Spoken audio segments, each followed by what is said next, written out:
This meeting is being recorded and is on YouTube. So don't say anything foolish. So with that, just a friendly reminder that on February 16th, we are going to be at the Penn North Library. I'm going to ask Franny to put the address in the chat. But again, February 16th, during our normally scheduled time, which of course is 5:30, we are going to be in the Penn North Library, and we're going to get a chance to see task force member Donna Bruce in action, have a conversation about the Peer Navigators program that we have piloted in Penn North and that we've gotten some money to expand to other places across the city. We're now, I think, heading into 7 branches total, which is exciting. And I think there is going to be perhaps a push from some folks within this task force to expand to even more. I'll also say that there's interest in expanding the Peer Navigator program among folks on the Eastern Shore. And so we've been having some really good conversations about that as well. So with that, unless anyone else has anything they need to announce, I think we are going to jump into our breakout groups and our rounds question. But I do want to just open it up if there is anything that anyone wants to throw out. Dr. Phil, I see you got your hand up. Yeah, I just want to let people know that I think last week the work group had a meeting with the rec center folks. Particularly, we actually did site visits at 3 of the sites that they're expanding for youth. And there's some follow-up discussions this week and next week. And there's a lot of interest in, again, based on, sort of building on work that's going on in general, particularly the libraries, how to make sure that all the staff are trauma informed, but also trying to also engage young people. And I know some of the, we have a training work group. Some of this obviously is not just the youth committee. So I want to just let people know that we have these ongoing, very positive discussions with the Department of Rec and Parks, and they're very excited about trying to make sure that the new sites are healing and trauma informed. Awesome. That is great to hear. Remind me again, Phil, I know you guys went out there. Which rec center did you go visit? Hopefully somebody will remember. They're converting either 4 or 5. They're making them as new teen centers. So there was one down in Cherry Hill that's actually was a brand new center that was absolutely fantastic, and it's really well set up. And then there was one off. I'm not recalling. Maybe Franny or somebody remembers. I can go look. I'll look at my notes, but there are 5. There are 5 of them, or I think Daniel was also at them. The question was which were the rec centers we went to. There's 5 that they're now trying to redesignate as being teen centers. Not that the young people or elders won't go there, but they've realized that they weren't doing such a good job supporting what teens were interested in.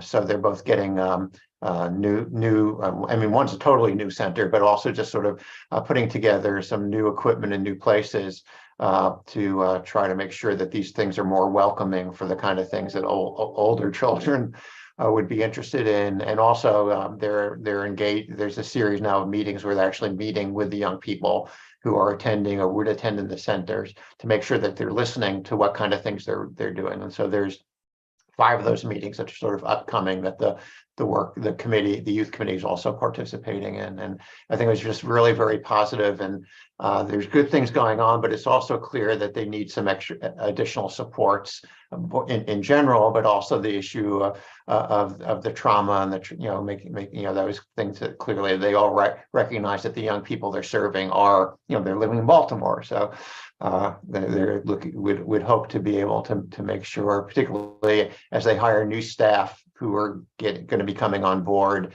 because they're expanding their services, but also they're also very interested in how to better hook in some of the community-based programs as people who've done training or services to be able to get them to use the space, particularly the nice new space. Were there some other people from the youth committee who also were at the meetings last week? That's awesome, Phil. I'm really glad to hear that. Dan, do you want, were you there as well? You want to jump in on that, Mr. Parsons? Yeah, sorry I jumped in a little bit late today. Zoom was acting slow. We were able to see a few spaces. The new space down in Middle Branch is gorgeous. It's really situated in a beautiful space in the city. They've been very thoughtful in the way they've kind of put it together. A lot of opportunity for community members who want to get involved in helping to educate kids that do come to the center. And I don't know if Dr. Phil mentioned this, but they're actively looking for folks with STEM backgrounds to make use of resources. For example, they got 3D printers, a lot of just maker spaces.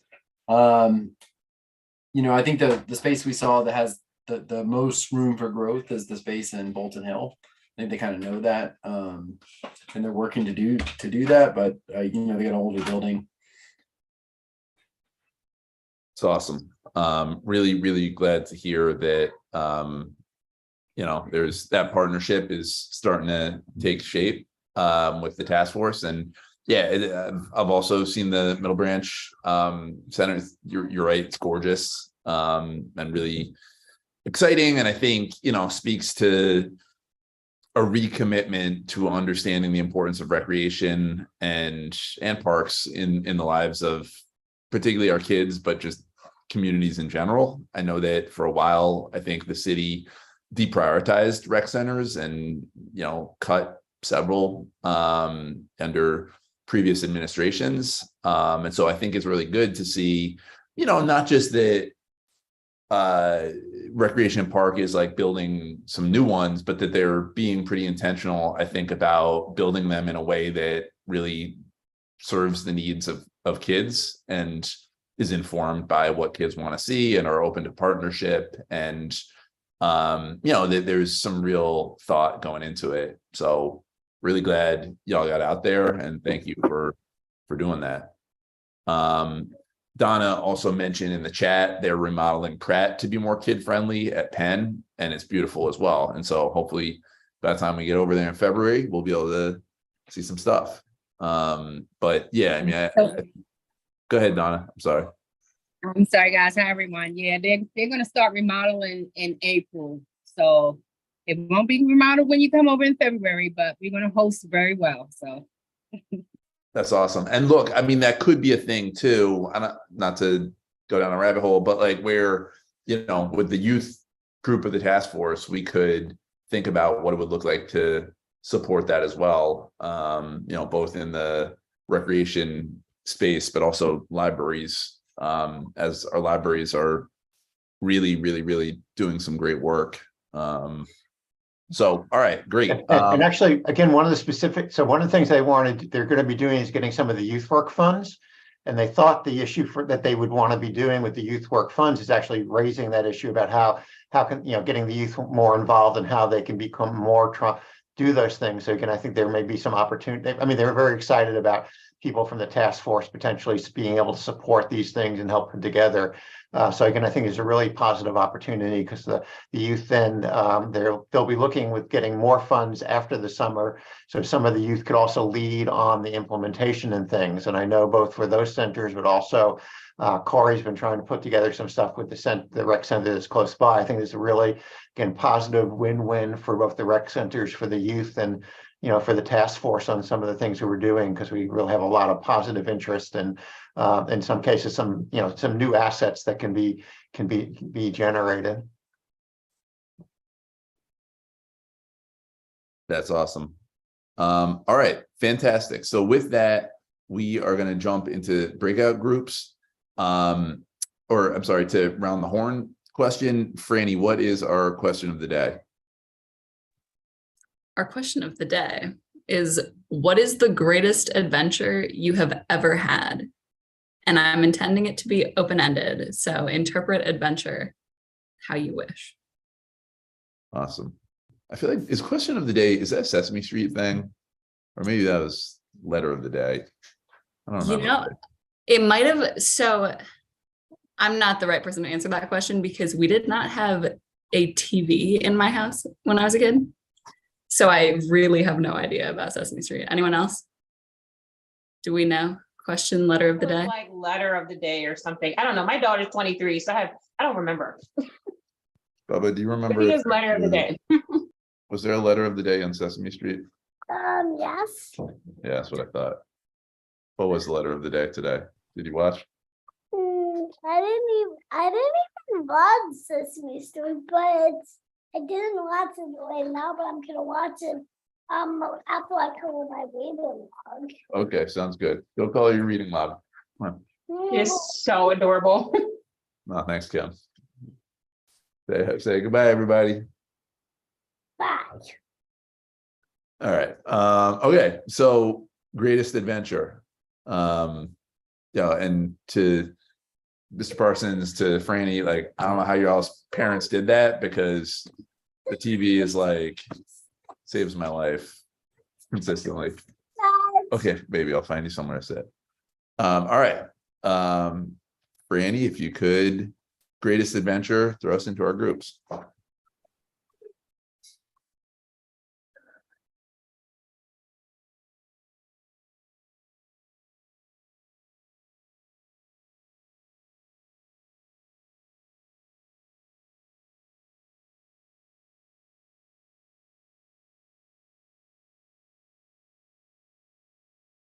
Hey, Franny, sorry, I joined late. Is it? Oh, you're muted.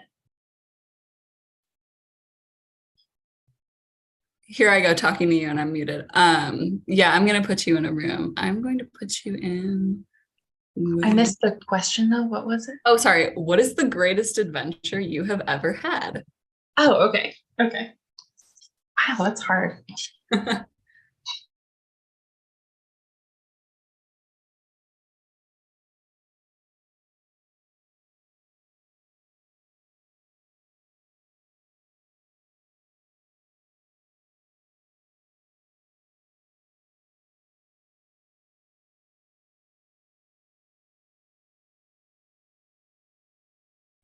Hey. Fariha, I am going to, let's assign you to room 3. And the question is, what is the greatest adventure you have ever had?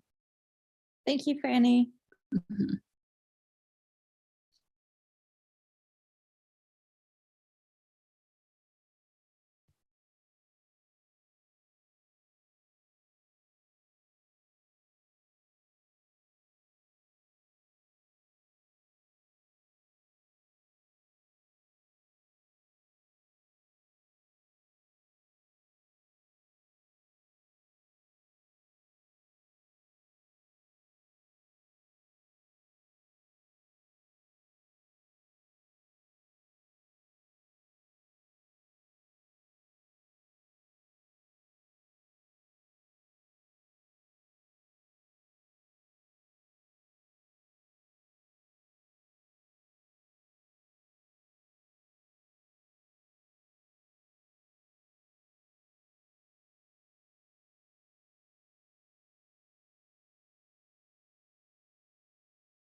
Hey, Jasia.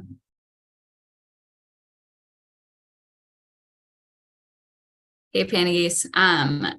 So everybody's in breakout rooms. They just went in. The question is, what is the greatest adventure you have ever had? And so I'm putting you on the spot with this one because I'm just tossing you right in there. But Thank you, Franny. That's very, maybe this is my greatest adventure. It's like answering Right? this question. Sounds good. all right, cool.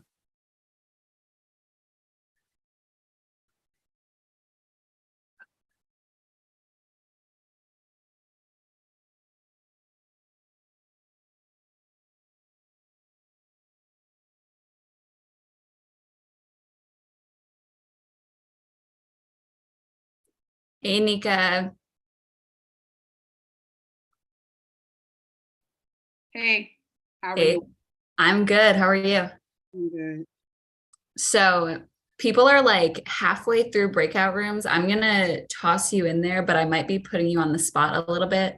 You The don't- question, the you don't question gotta talk to me. is, You don't gotta what? talk to me. You don't gotta talk to me. I can stay right here until they come back.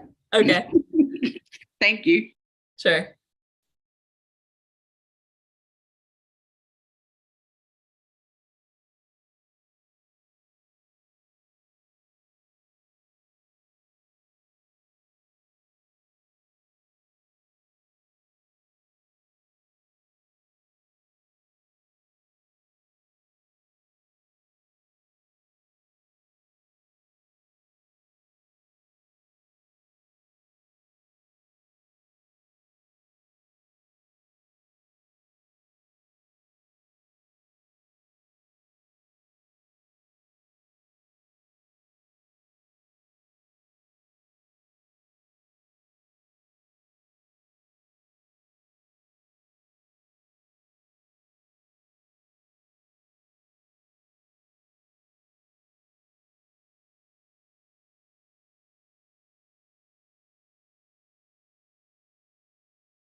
Welcome back. People should be filtering in within 15 seconds.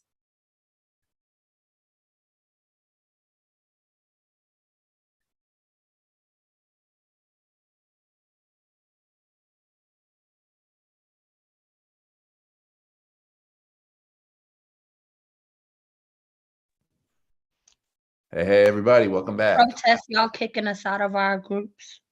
Yeah, they kicked us out, Lola. Yeah, Zeke was giving a good story. And it was Oh, getting good. sorry. It was getting good. It was the climax, and it was like boom. Look, I will. I feel like we all got to get the story now. Yeah, I want to hear the rest of it. It's not that great, but so we were talking about adventure, and I was saying that I have some family in Israel, so been to visit them a few times, and one time I went down there, and there was a little mini riot in the old city, which is in Jerusalem, and I was like very much in it. Like I was haggling with a merchant, probably trying to buy candy because that is what I would have been buying. And all of a sudden, like some folks started pushing each other, and then it just escalated and escalated and escalated. And no one was killed, but it was like hundreds of people running in all directions and very, very, very, very tense.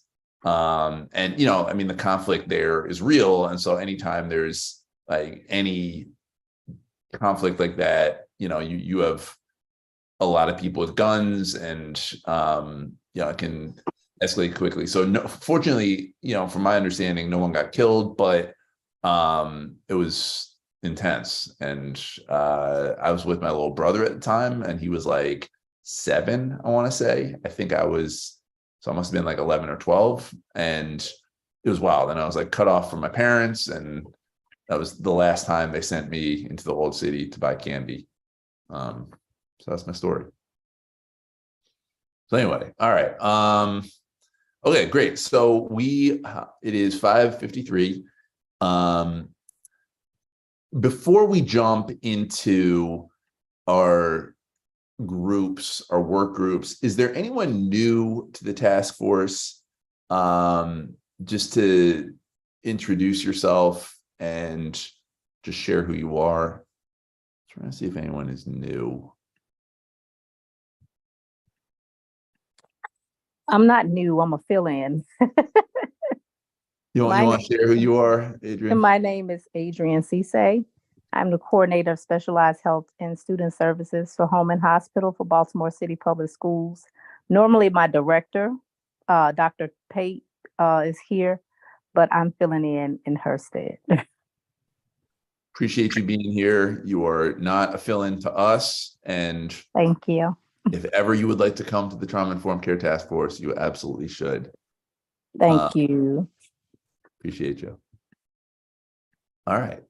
Fantastic. Okay, so we are going to go into work groups. I know that last week we did not get a lot of time. We had a really, really, really good DEI. Thank you, Fariha, for bringing just a fascinating presentation on you know, how educators are dealing with conversations around race in our Baltimore City schools. I learned a lot, but we did not have a ton of time to do work. And so we are going to jump right in right now. I'm going to start in the youth group, but if anyone else needs me, please feel free to text or call. Yep. So I'm going to open the rooms, and then again, like it usually is, you can pick which room you go to. If you're medical, stay here. Everybody else, you can choose a breakout room in the options at the bottom, I think. Yeah. And if you need assistance. Yeah, I would need your assistance. Okay. The youth group. Got you.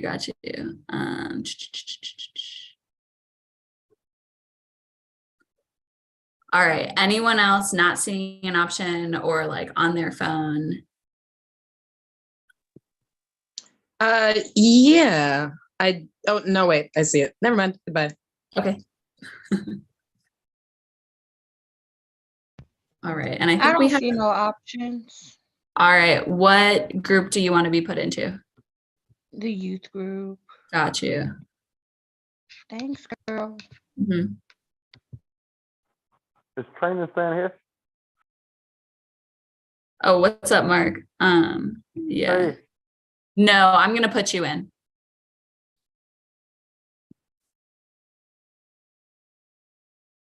All right. I'm going to kick out Donna's note taker.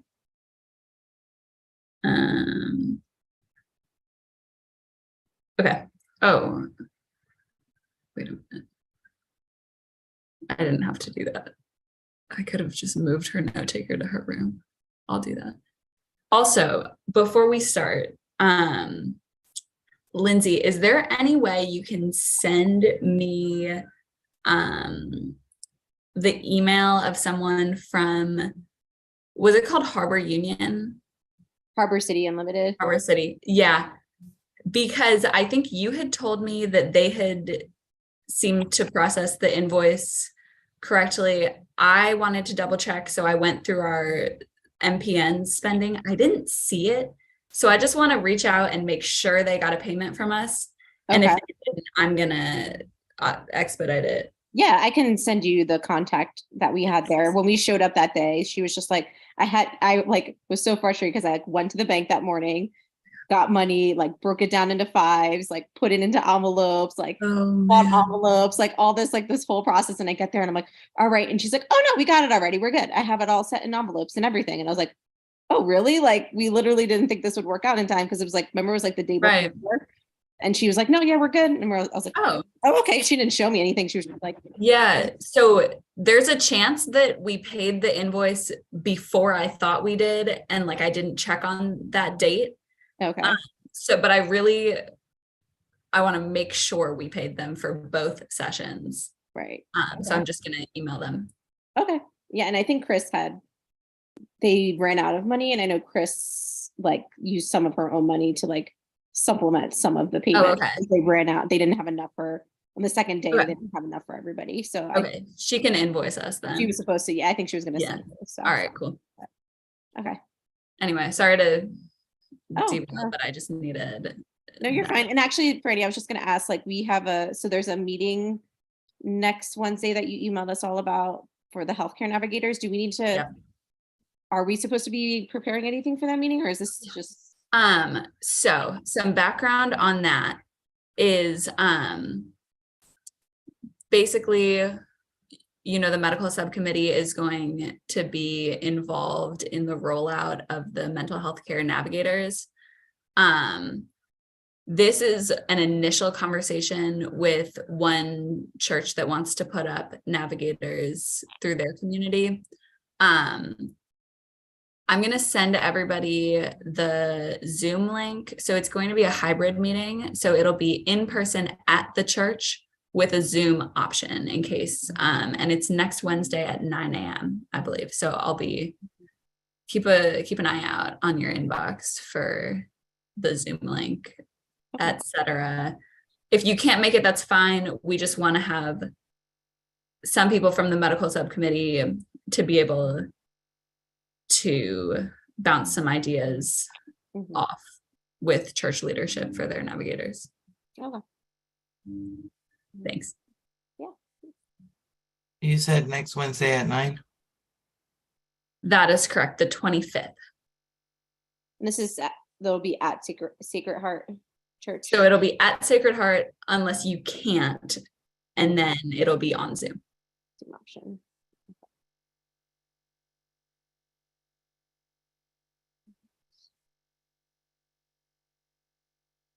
Alrighty, well, hi everybody. Tika, hi. I missed you. We all missed you, Tika. But Thanks, I guys. plan to be there, by the way, next. So I'm happy to represent the group if you guys can't. It's right next to my office, so it's like, and it's good and there's like some good cafes near there too. So I like going there. If you guys come, I'll treat you to breakfast or coffee. Yeah, I was hoping to do it in person, but I'm supervising students that day on Wednesdays, so I'm probably going to do Zoom. No I worries. definitely blocked out the time, but I just might not be able to be there in person. Awesome. Yeah, I'm excited to get out of the house, so I'll definitely be there. I'm getting you coffee, Tika. Akram, will you come? I have some appointments lined up at that time. You have to do what? I have appointments, so I like work with the patient. All right, Akram, that's fine. Sorry. Forget we all have like other lives, but it's okay. Yeah. Tika, how's your recovery been? It's been good. Yeah, I don't know if I told everyone, but I had top surgery. So I'm very excited. I had a small little complication, but everything's going smoothly and it actually looks great. So I'm very Excellent. excited. Yeah. Congrats, Tika. But talk to me, what did I miss, y'all? Yeah, Well- so what was the last meeting you were at? Would have been November or December? December, the beginning of December. So Beginning of December, okay. Yeah, so in December, we had our first of the community listening sessions. okay, yeah. Finally got started with those, which is great. We did 2 listening sessions with Harbor City Unlimited, which is an organization I think that kind of primarily is serving like adults with like persistent chronic mental illness and maybe homelessness, like other kind of like needs, Awesome. socioeconomic needs. And so we had 2 different meetings with them. Myself and Chris led one of the meetings, and then Chris and I think it was, my gosh, Katie led another one. And neither of them are here today, but I was hoping Chris could be here today to talk a little bit since she was at both of them. Last task force meeting, we had like 5 minutes. So we like talked really, really fast about what the groups were like and what our experience was like. And Chris gave like a nice, really quick overview. I only went to one of the groups, but it was really great. We were overall really well received by the group. I mean, like the number one thing that we heard was that they were just so appreciative that we wanted to hear their voice and that we wanted to hear their experiences and opinions and that we valued that. So there was definitely a lot of appreciation that we were showing up there and wanting to know, hey, tell us what your experience has been like. I think Chris and I were saying we were both surprised by the amount of positive experiences we heard, which might just show how, I don't know, we're both like very cynical or whatever it might be, but I was expecting to hear like, horror stories and like terrible stories, which there were definitely some of those, but when we first started off, it was a lot of, I like my doctor cares about me, my doctor, communicates well with me, I like my care, I like where I'm going. And then of course there were more specific stories about maybe providers not communicating all the different options, like just saying this is your only option, this is what you have to do, and the patient not feeling, or the person not feeling like they were given different choices or explaining different options, being more directed, and then leaving an appointment and not really feeling like they understood why they had to do what the doctor said they needed to do. So there were definitely those kinds of experiences. And then we actually didn't get to the question on the first day. We didn't get to the question about security and policing, like how people feel about that in the hospital. But Chris said that they got to that a little bit more on the second day. I'm going to see if I could pull up her notes real quick because I wasn't there for that one. But let me just see if I could pull up the notes from those meetings. But yeah, I mean, overall, it went really well. A lot of people showed up to both days to That's the point where I awesome. think we ran out of payment, like how much we anticipated, because we were thinking, oh, like max this many people will come, and then like more than that came. So it was good. It was a really good start off, I think, for us to try out these questions and see how it went. Like I said, like the first time we didn't even get through all the questions, so this was definitely enough questions. And even in some groups we might have to even like limit the questions or go through them more quickly because it took a lot of time for some of them to talk about. If the security question, do we want to bump it up or something if it's a more important question or something? Is that? Yeah, she said she ended up saying they got really good information when they were able to give it in the second group. So I think that probably warrants kind of bumping it up a little bit. I think we were also surprised that a lot of participants said that their doctors are asking about trauma. Like, are they asking you specific screening questions?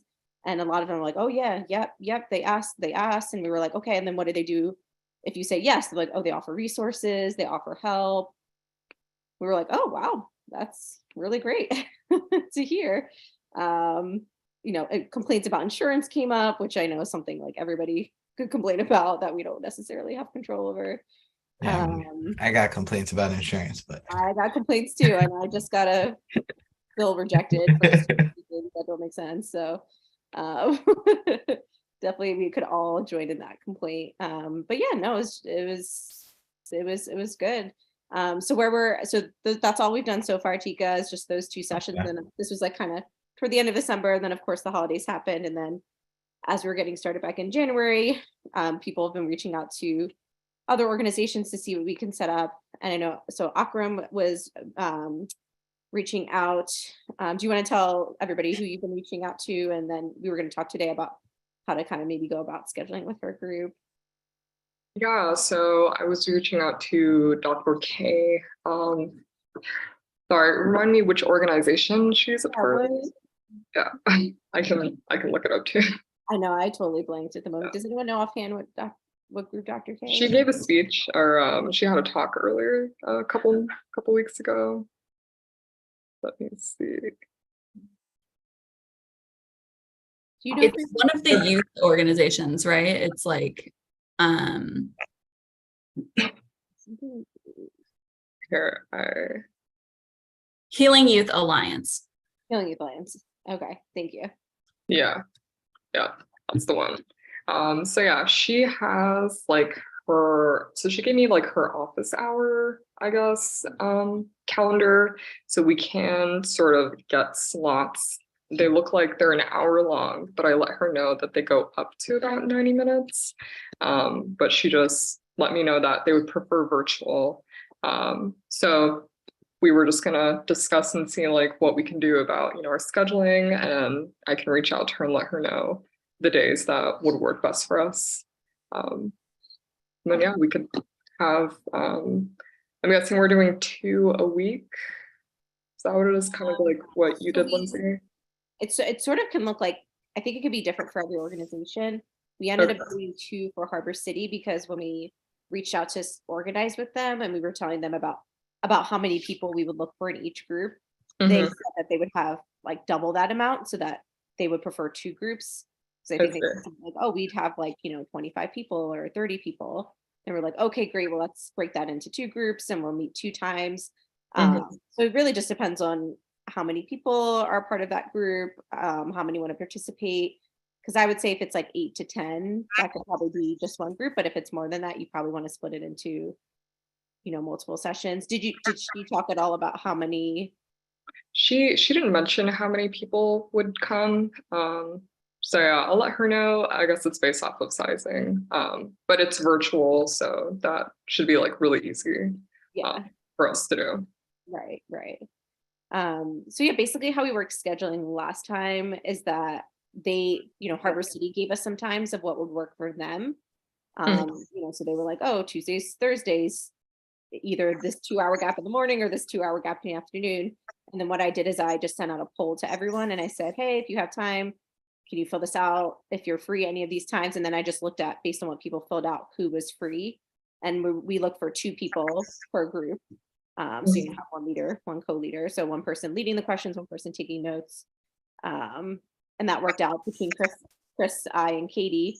We kind of rotated through the 2 groups for Harbor City. So my thought for Dr. K's group, she shared her calendar. What we can do is kind of look at what her availability is and do the same thing, just pull out some dates and times, send out a poll, see who's available at those times. And since it's virtual, hopefully with Harbor City, we did that in person. So it took a little bit more time commitment to like drive there and everything like that. But if people have a slot that overlaps with Dr. K's that they could do a virtual leading of these sessions, then we can offer to her what dates work for us based on her schedule and then see what works for them and hopefully get something scheduled over the next couple of weeks. Yeah. That works for everyone. Sounds good, yeah. And then I'm not sure, how would we do the payment since it is virtual? Good question. Right. So we can email like gift cards if we wanted to go that route. We also have paid via Cash App before. So we can do that. It kind of depends. The youth would be the members of the focus group, right? That's right.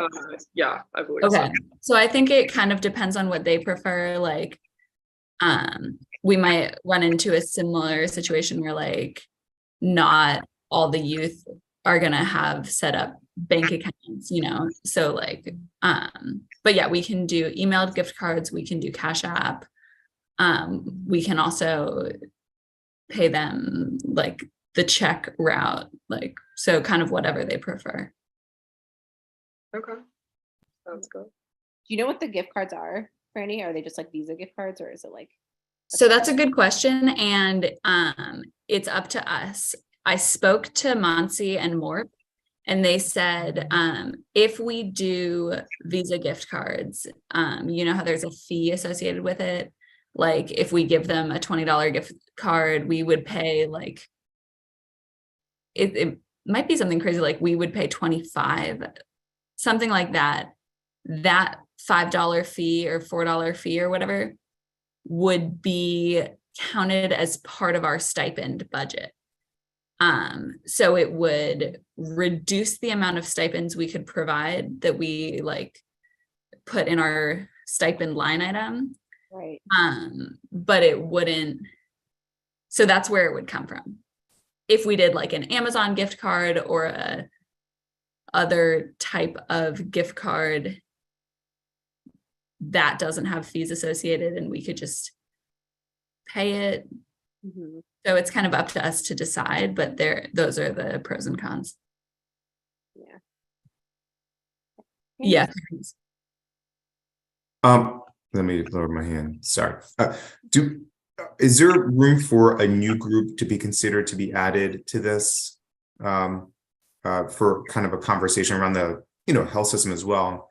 The group that I'm thinking of bringing in is one that like, they're not a population that are easy to touch. It's a youth boxing gym that we did a CPR training 2 weeks ago. They're 4 blocks away from the local shooting with the 4 high school students that made the news. And so we taught them Stop the Bleed and we taught them community CPR. But what was fascinating to talk to them, all these coaches came and they made this point of like, we're here because we want to learn CPR because we just saw a Black man die and he was revived. It's like, we want to have those skills. And then they went into these conversations about why they're like so resistant against Narcan training. They're like, that's for white people. Like it went down some really interesting racial tension that I did not expect to hear. But it's a community that's, they're trying to keep youth from going out into kind of bad venues. You're trying to give them male role models that are outside of things like gangs. But there's massive trauma there. It's palpable. It's tense.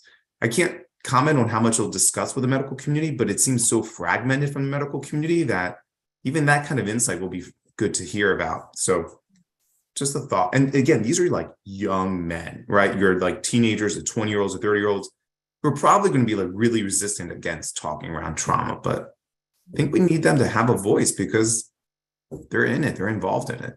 Yeah. So do you mean kind of inviting to do like a listening session? 100%. Yeah. Yeah, absolutely. We're just at the start, I think, of these listening sessions. Like we've done one organization so far, but we know there's like a billion others, and also not groups of just people that can be formed from maybe like experiences that doesn't have to be part of like a cohesive formal organization. Like you like Candice, like you meet a group of people through something. And part of me, like, where I've been racking my brain on this is like all my community partners, I love them. I'm not dismissive of them. A lot of them are like these faith-based organizations, and it tends to be this kind of very similar populations who are like really ingrained in the healthcare system. But like those who are fragmented, like that's who I'm trying to reach, or that's where we should all try to reach to some extent. Like, and when I was there, I was just like, they are living with so much trauma, and they have, it was, anyway, I'm just repeating myself now. So I'll make a connection, and I know the any kind of financial assistance goes a long way with them too. So yeah, that would be great. Yeah, I think our thoughts is that, as we have different groups pop up that we want to meet with, like any and everyone is a group we will meet with and that talk with. I think we want to hear as broad of a spectrum of diverse opinions as we can. So if anybody at any point comes across a group of people that we should have a listening session with, like, please feel free to just go ahead, like make it known what we're doing, kind of explain, like we have that little blurb. So if you want to email something or explain to them in a little succinct way, like what we're doing and what we would ask of them, what would be our payment back to them, just to explain the process, feel free to just go ahead. And then really our process is that we then bring it to the group and we try to just organize schedules logistically around who could do this.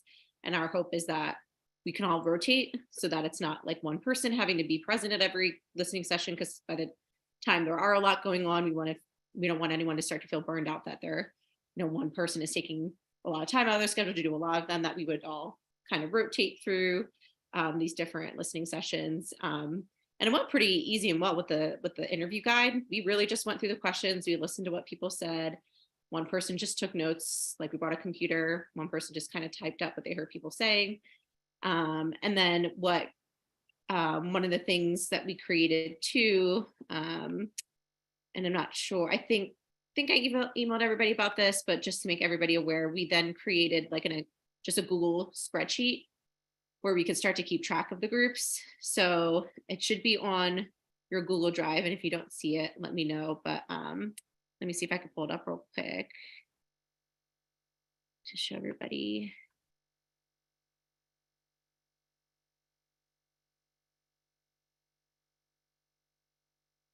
So it just looks like this. We just created like a spreadsheet. Can everybody see this?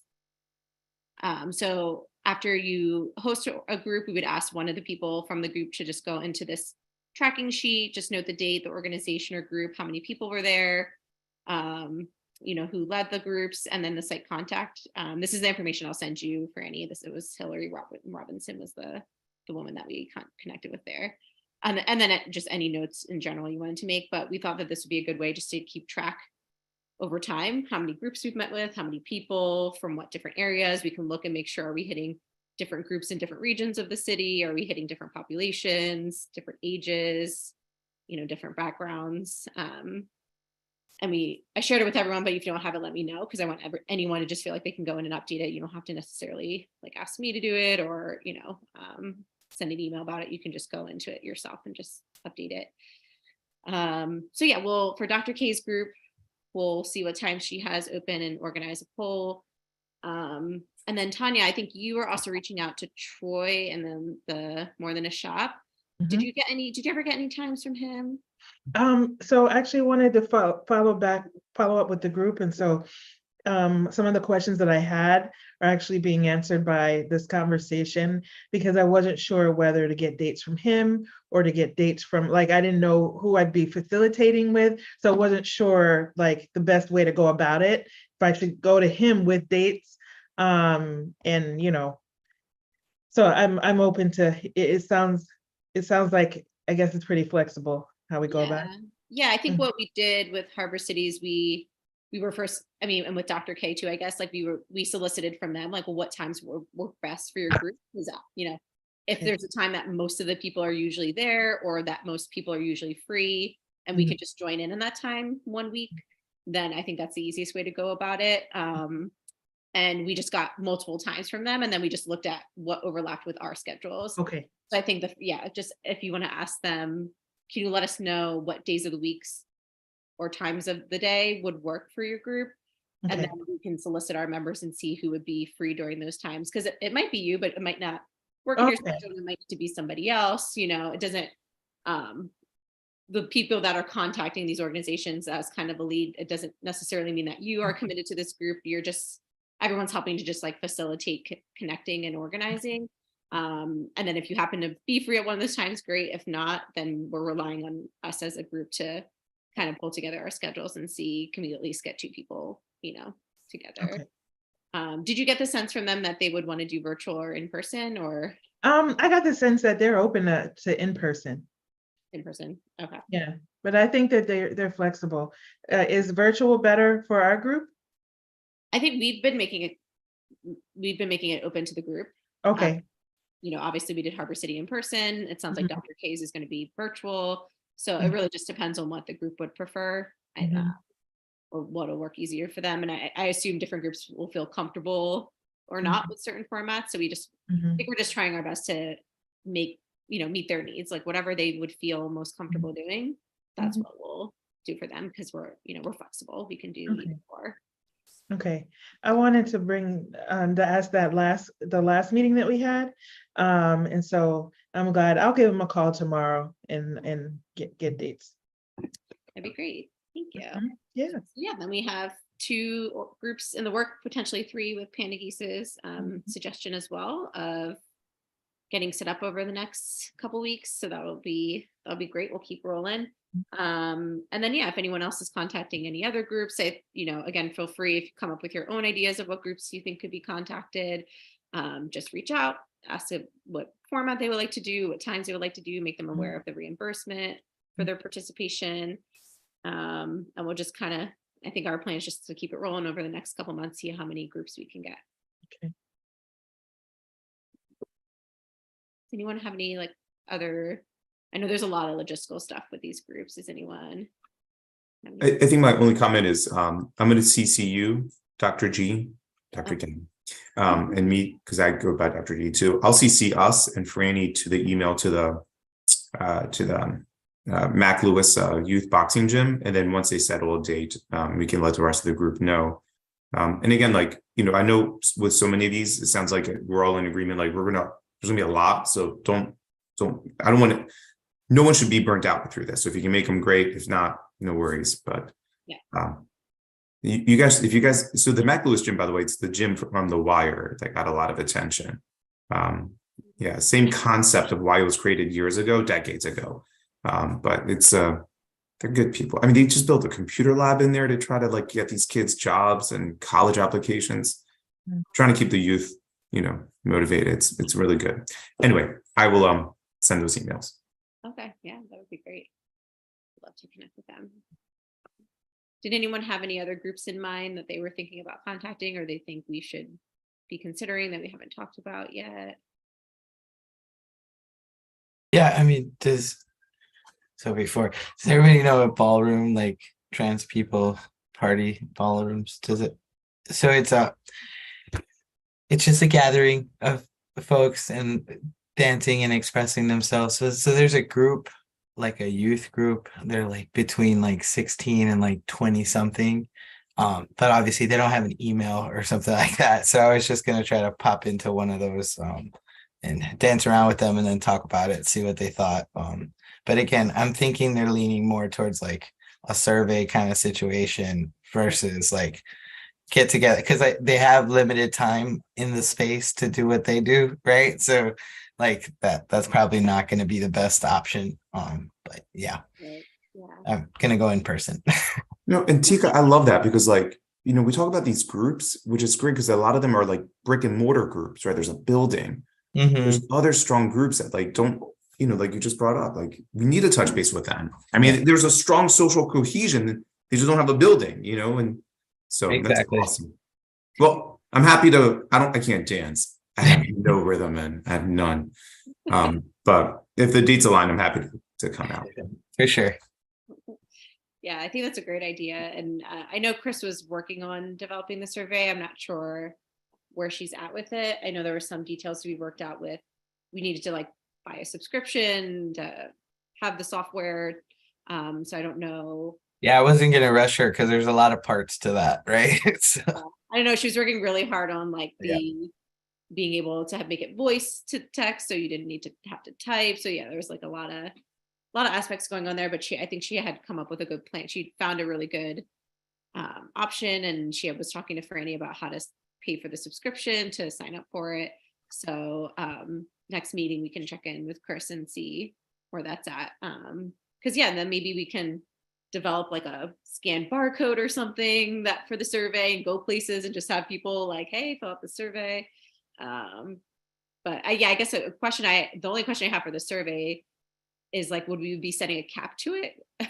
Because I can imagine if like, you know, each survey person is going to be paid $25. Like, is there a way we can make sure somebody's not doing it multiple times, or people not in Baltimore City are filling it out? You know, I feel I'm not very tech savvy, but anytime there's surveys like this, I know things can get crazy. One of my students was doing like a dissertation last year, and she created a survey to like pull for people that might be qualify per what her qualifications are, and she got like 100 in a day, and they were all like, it was a lot of like spam and like clearly people like phishing, and I was like, how?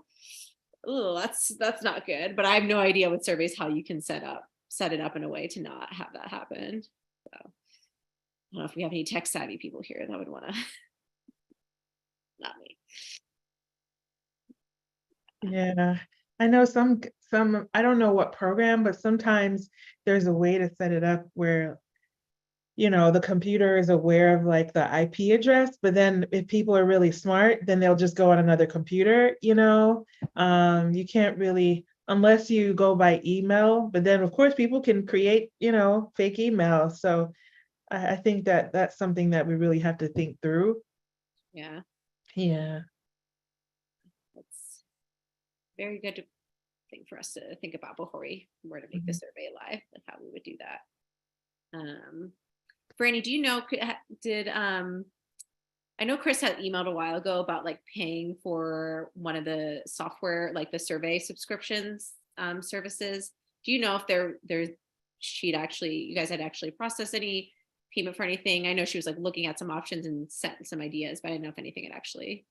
I don't believe anything was purchased. So if we still need to make changes to that, we can. And then I'm ready to put in the official purchase whenever everybody gives the thumbs up.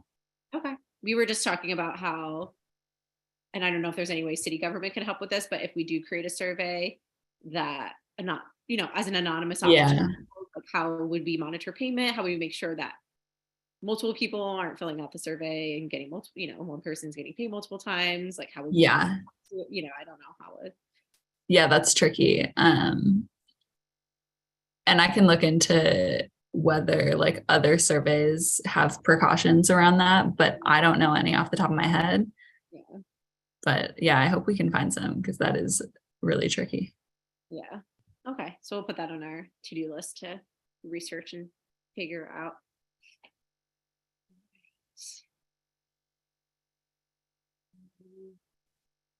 I think that's kind of where we're at.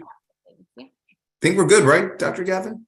Yeah, I mean, I think that's where we're at with things. Like we did the hospital meetings, right? We had round one for the three major ones. I don't think there's been any follow-up, right, Panagis, with Hopkins or University of Maryland or There hasn't been, but when we regroup, one of the meetings in February, can I update you guys with potential conversations of how to weave what we're doing with hospital priorities about what's anyway, yes, not the 1 in 2 weeks, but one of the first in February. Let me update you guys with some of the metrics that are happening in hospitals, where we could discuss cleverly how to use the trauma-informed task force to be a priority for hospitals. Meaning, I'll give you guys a little bit of insight and then I'll stop so we can get off the meeting early. Hospital rankings mean a lot to stakeholders and to funding, and there's a lot of reputational factories that do that, like Leapfrog, the US News and World Health Report. 2023, every hospital is accountable for social determinants of health, how you collect them and how you react to them. And mental health and trauma are part of those conversations. So we're reporting to Kevin Sowers, our president, at the end of January. But this is huge, like massive teams being put together to make sure we can react to this in real time and who the community resources are. So a lot of our work might be really well recognized now because it's necessary. So if they're like, oh yeah, we're navigating talks with the healthcare systems for trauma, like, yeah, our work is made easier. So more to come on this, but just this is exciting. And I can tell you hospitals like Cleveland Clinic are about to get slammed because they don't do any of this. So anyway, more to come. Is there a hospital meeting in a couple weeks, or you're just referring to a meeting you have? Oh, and just referring to our internal meeting. So we our meeting. like Okay. my days now, other than caring for patients and having a unique flight to Saudi Arabia last week, my days are really spent going over how to build a database to collect this data succinctly for the variables that we need to report back to like US News and World Report and Leapfrog and so forth. They're going to hold hospitals accountable, like, and how we react to them. I love this. So I love accountability, so that's great. I know, right? That's what we need. So that's it. Franny, is our in-person meeting the next task force or the one after that? Nope. So we have another Zoom meeting February 2nd, and then we have the library meeting on February 16th. And that's in person. Okay. And that's in person at Penn North. February 16th, nice. Well, actually, February 2nd, if I can get 5 minutes with our group to talk about those, I'll share you guys a PowerPoint in confidentiality. Like, don't go out and like print thousands of copies. But that way you guys can at least see potentially what your own administrative people are going to be thinking about. Because like for institutions like Maryland and Hopkins, this means a lot, like their reputation. Right. MedStar may not care, but anyway. Is this going to be, is this for the state of Maryland or is this in Baltimore City? No, this is, so every hospitals get ranked in a variety of ways from how safe you are, et cetera. And all these ranking companies are asking hospitals to collect SDOH variables It's like and across the US. across the US. Oh, okay. That's why I said like a Cleveland Clinic is about to go south in their Okay. rankings. Yeah. So that's it. So next meeting, give me like just 5 minutes so I can get, because but I'm saying this because next time we pitch the healthcare systems, we can put it in a manner of like, this will help your, presentations to these stakeholder anyway. So there's ways to pitch this. Yeah. Yeah. Okay. Yeah, sounds All right. good.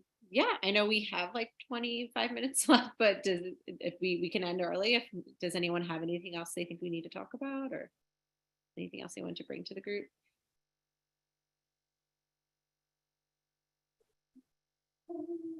Okay. And we're good. Scheduling those next listening sessions, and we'll just email to organize that, and see you guys in 2 weeks then. Bye, guys. Awesome. Bye-bye. Thanks, everyone.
Hi, everyone. Sorry about that. Continue. I just wanted us in here for the live stream.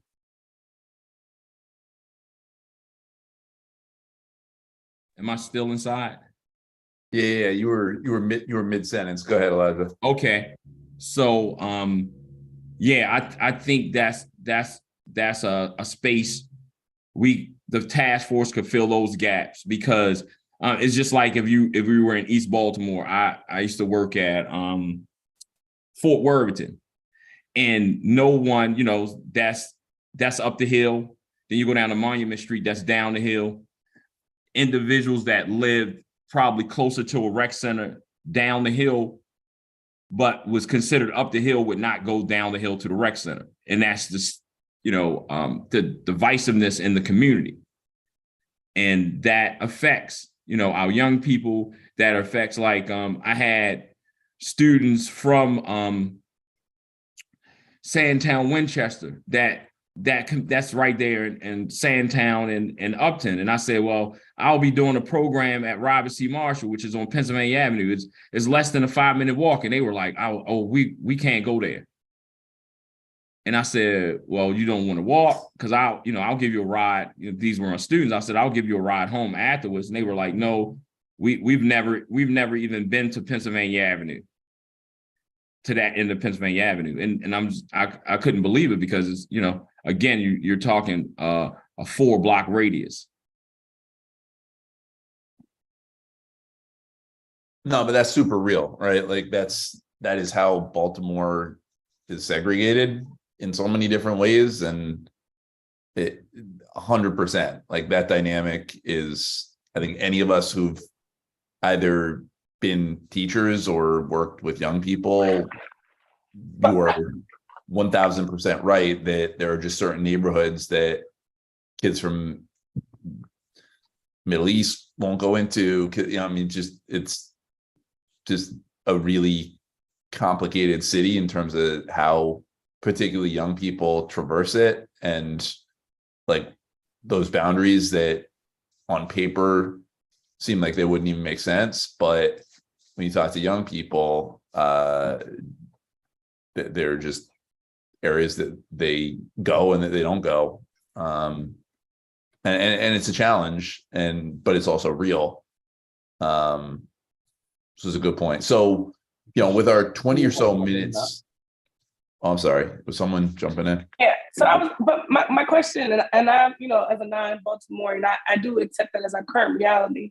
But when do we start challenging that, right? So when do we start to say that that's no longer how we want it to be, right? I think like the building that we have at Middle Branch, and as we look into these larger rec centers that are going to be designed to serve multiple communities, at some point we have to start challenging that norm. And maybe it is through the work that we're about to endeavor with our teams, that we try to break down those barriers, because if we keep accepting that as a reality, it's going to be hard for us to have safe spaces for all the kids as they need them. So I want to challenge this group to think about how do we collectively work to break down those invisible barriers, because kids are counting themselves out of assets, counting themselves out of programming because they live on a different street. So I think that's a space for us to kind of rethink and try to work collectively and not discredit it, because it is our current reality.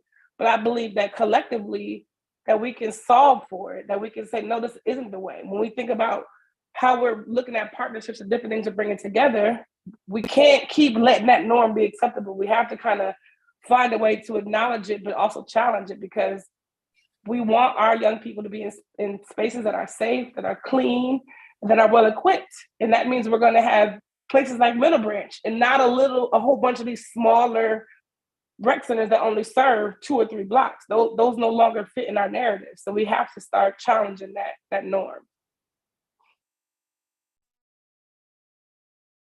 Totally agree with that, like 100%. But I do think that that's maybe where part of our work can be, and work with finding ways, like Dr. Phil suggested to them, if we could forge a partnership with Micah and get Micah involved in the Bolton Hill space, and like really make it incumbent on the community to see the need to bring the teens. Like that, there's a lot of that could become a model for other communities that can then start figuring out it's frustrating for me to be like, whenever you get involved in neighborhood like groups or meetings, the challenge for everybody always seems to be teens, and everybody seems to be thinking about how do we get the teens not to come here, which is crazy when you think about like what you could be doing by inviting, like all through my neighborhood in Ender Gardens, which is right by the YMCA, are signs up that say no ball playing, which is like, who put those up? It's like people want to get teens out of their it's ridiculous to me. And of course, kids are super sensitive. They notice that Mervo's right here. And, I think, Dr. Phil really hit on, I think the avenue that we could probably do a lot of work if we could open up, funding opportunities that he's thinking about, get Micah on board, use their muscle and energy that's already anchored in that community to find an effective way to bring teams to a space that they may not feel already welcome.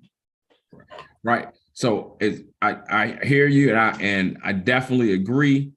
But what if we got Micah to go to Pennsylvania Avenue as opposed to just going to Mount Royal? Because Micah is right there at Mount Royal. So again, like to speak to what Josiah just said or whatever, that would be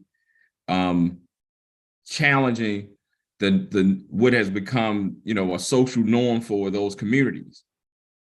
Because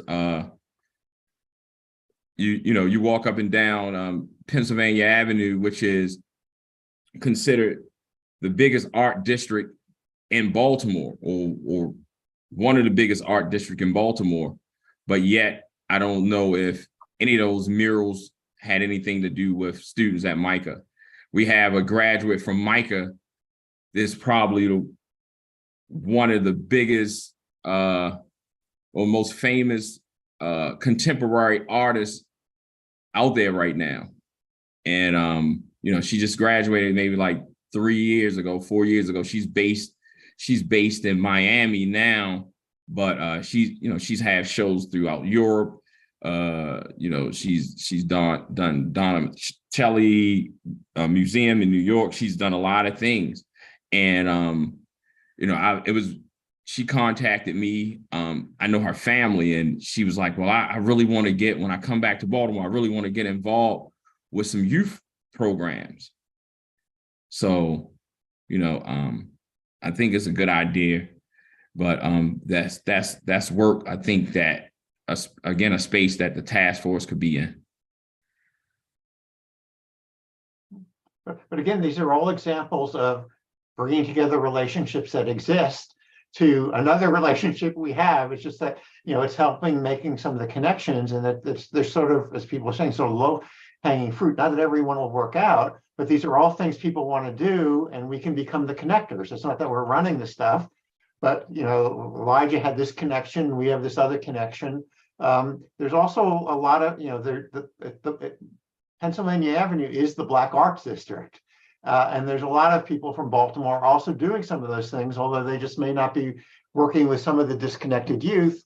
And there's other people that those people also talk to, because I know them, but they haven't talked to them about this one particular issue. So again, I think being able to just bring people, together in the same spot to sort of see, gee, it turns out that everybody wants to do this. We've just facilitated it, and then they can get together and work on getting it implemented. Or, well, here's the barrier, because as Josiah said, sometimes people think they're not allowed to do something, or I can't do something, and it's something that it's actually not true, but it's just sort of been the norm for whatever the reason for 2 or 3 generations of directors or something.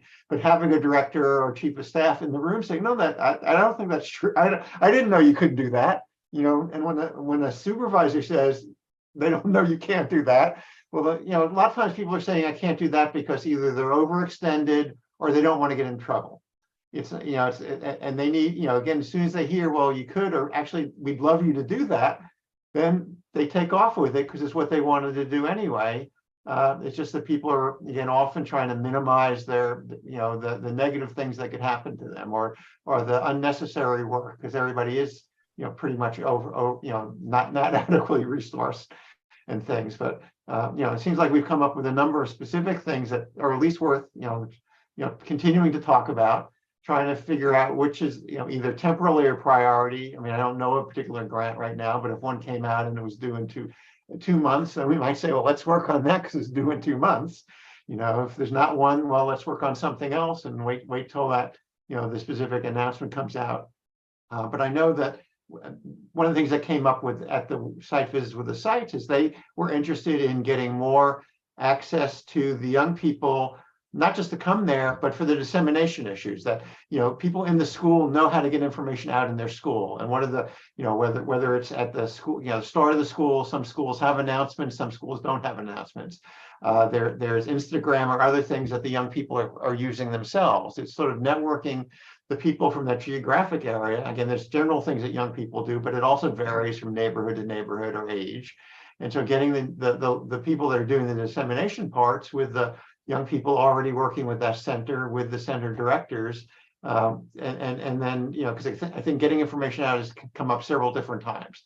The other thing is again, we're the youth committee, but I know a lot of the centers are also interested in getting elders in there. I mean, because again, except for in the summer, getting the morning is a good time for elders or older. We're not calling them elders, but we're not calling us elders anymore, whatever, the seniors or something. And we have, you know, some of us do have connections with the senior networks that would facilitate with this space and their things. And then there were a couple of things that came up where they said they wanted trainers. And some of us know people that are actually doing the training and funded to do the training and would love to have this spot that they could actually train more people on for X day or this time during the week. Again, it's, you know, getting us around the same virtual or real table and having somebody who can answer or make a connection between the people. Love that. Jasiah, were you trying to jump in? I saw your hand was up. No, I was trying to lower. Gotcha. Okay.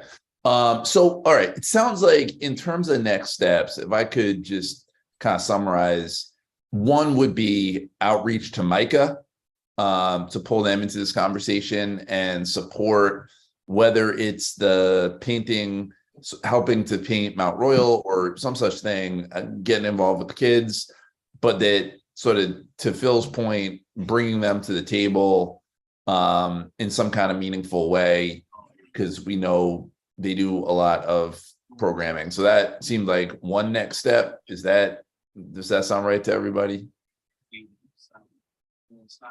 Phil, do you have relationships there? I used to.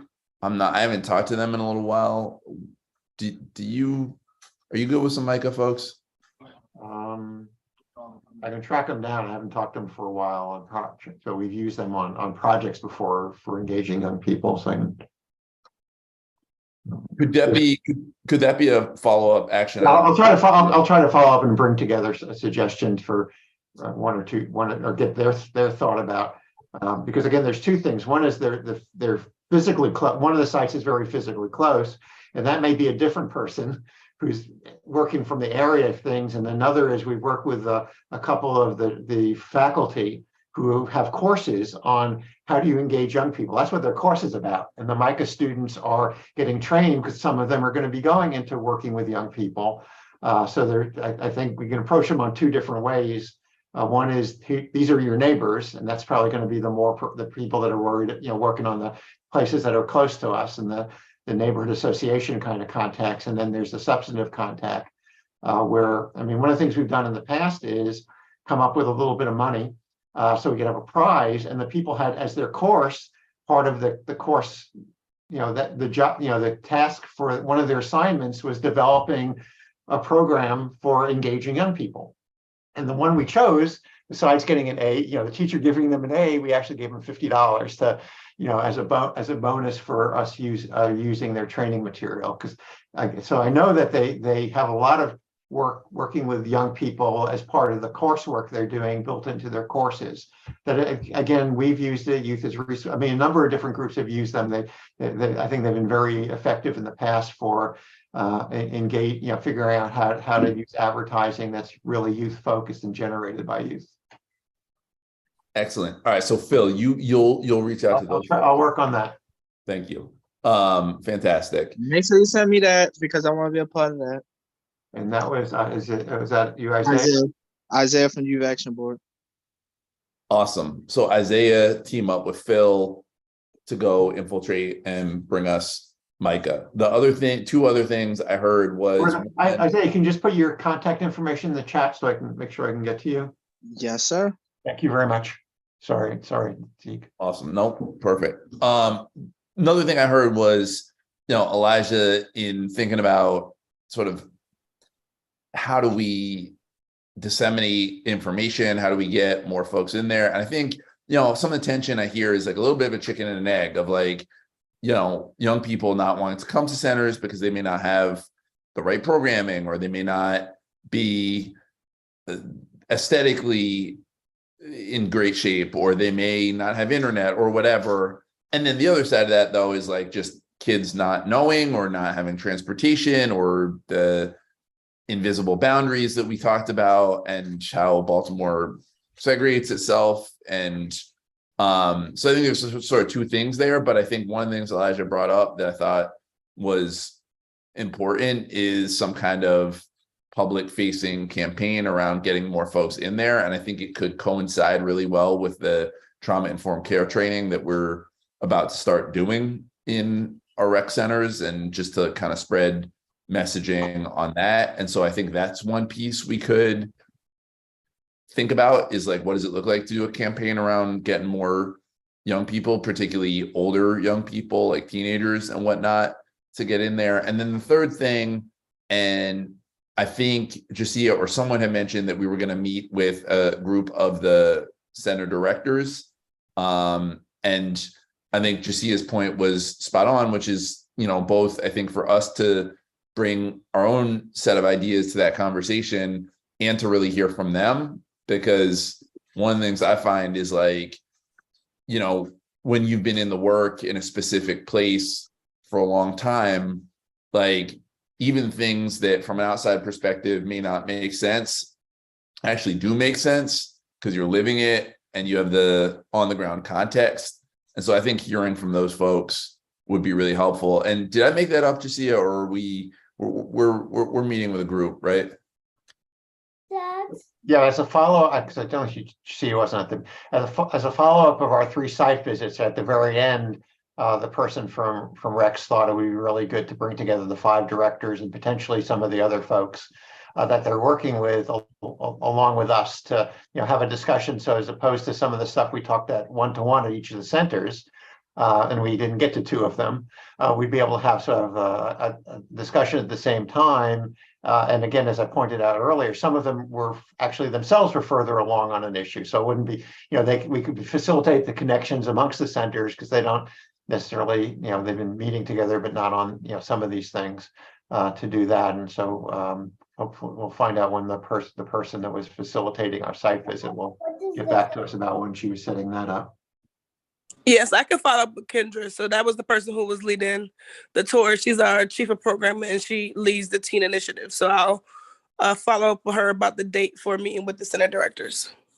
Sorry, just one quick question, Jasia. When you're following up with Kendra, would you mind asking her if the teen listening sessions, how they went, and if there are going to be more teen listening sessions at the 5 centers? Because we offered to boost, and support the flyer and send it out in the networks, but we didn't get it in time for the original meeting dates. But we would love to support if you guys offer more meetings. Yep, I'll get that information as well. Because also I think at least one of them was getting rescheduled. The one that was the second had already gotten rescheduled, and they were thinking about maybe rescheduling another one that was really close by. So maybe just getting the updated ones. And because I found the meetings great. I mean, I was really very informative, and it seemed like they also appreciated hearing from us or meeting with us, and got some positive reinforcement about some of the things that they were working on. Okay, guys. Okay, great. So it sounds like we got some next steps. Really glad the meetings happened. Really sorry I couldn't make it over there. It was a crazy day for me, but glad that y'all went, and it sounds like had a really positive experience. And again, thank you to Jasia for welcoming us. So anything else before I know we're like a couple minutes from closing out, but seems like we've got 3 good action steps. Anything else anyone wants to jump out? Some information that's the city schools is having a number of discussions around trauma and how it's impacting students, as well as more specifically how they can be better interfacing with some of the community-based programs, and how the center or this committee or the overall task force interfaces with that. I think is something to sort of be considering. But they both Dr. Santalisa, as a result had raised us personally at some of us that were working at the Edmondson followbacks, and then meeting today both at the youth the health committee that they have, brought it up that they were bringing together some folks to think more specifically about both the training and other kind of things. Because they realize that the responses can't only be cities, even as the school social workers, some of whom may be working for the University of Maryland, and those people are responding, the incidents that occur, one, are so large, they're having such a large impact that even within the single schools, there's not enough of a response. And then people all over the city are getting impacted because, particularly when we're talking about middle or high schools, if the event happens near a school, that's not where the kids live.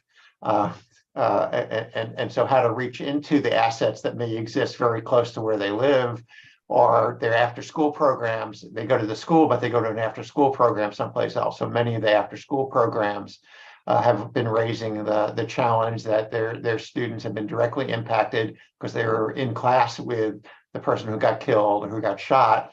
And how can they get information about how they can get some supports to them, which we work really well going to the schools.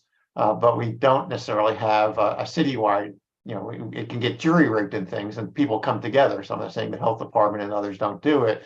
But the thought really was we needed standard operation procedures that could get those things mobilized and information about who the points are in different parts of the city.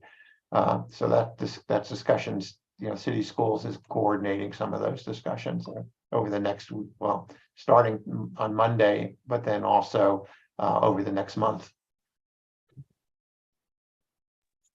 That's great, Phil. I'm glad to hear City Schools is going in that direction. And if I or we can be helpful, just let us know.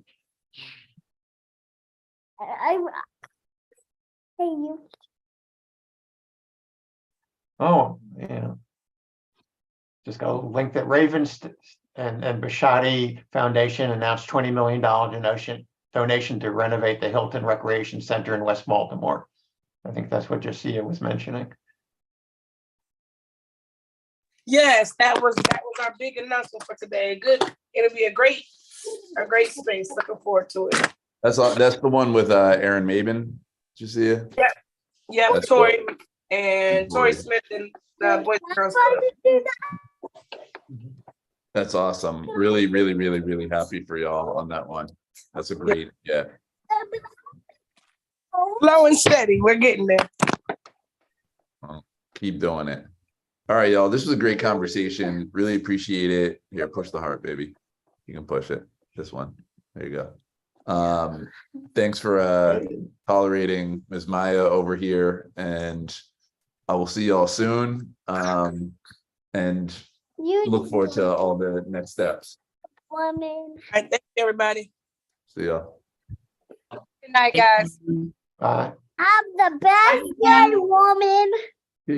Bye. Yes, you are. Yes, you are.